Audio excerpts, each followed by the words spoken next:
আগামী 28শে ফেব্রুয়ারি বালিয়া ঈদগাহ ময়দানে বিশাল ওয়াজ মাহফিল, আসছেন রাজ্যের বিশিষ্ট ধর্মীয় পণ্ডিতরা।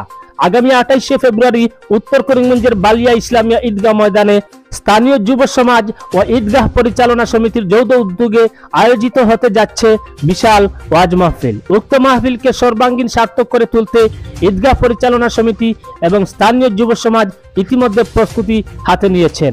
বরাকততা আসামের বিভিন্ন প্রান্তের ধর্মীয় পণ্ডিতদের আমন্ত্রণ জানিয়েছেন আয়োজকরা।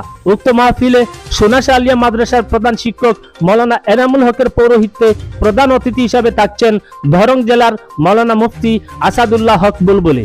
এছাড়াও প্রধান বক্তা হিসেবে উপস্থিত থাকবেন বদরপুর টাইটেল মাদ্রাসার অধ্যাপক মৌলানা মুফতি আব্দুল বাসিত আল কাসেমি। বিশেষ আমন্ত্রিত অতিথি হিসাবে উক্ত ধর্মীয় অনুষ্ঠানে যোগ দেবেন জাতীয় মাদ্রাসার প্রধান শিক্ষক মৌলানা এমাদ উদ্দিন ও বালিয়া তাহফিজুল কুরআন নুরানি কৌমিয়া মাদ্রাসার প্রধান শিক্ষক মৌলানা আলী আহমেদ। এছাড়াও জেলার আরো অন্যান্য ধর্মীয় পণ্ডিতরা উপস্থিত হয়ে বক্তব্য রাখবেন। উক্ত মাহফিলকে সর্বাঙ্গীন সাফল্য করে তুলতে ধর্মপ্রাণ মুসলমানদের উপস্থিতি ও সর্বাঙ্গীন সহযোগিতা কামনা করেছেন আয়োজকরা। Bureau report, Barak 10 TV Bangla.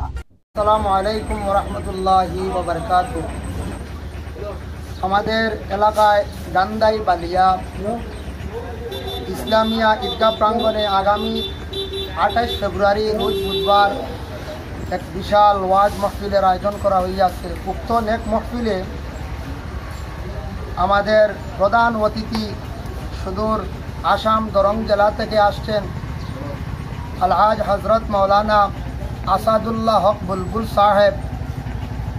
এই মাহফিলের বিশেষ অতিথি হিসাবে অংশগ্রহণ করবেন আলহাজ হজরত মৌলানা মুফতি আব্দুল বাসিত কাসিমি সাহেব।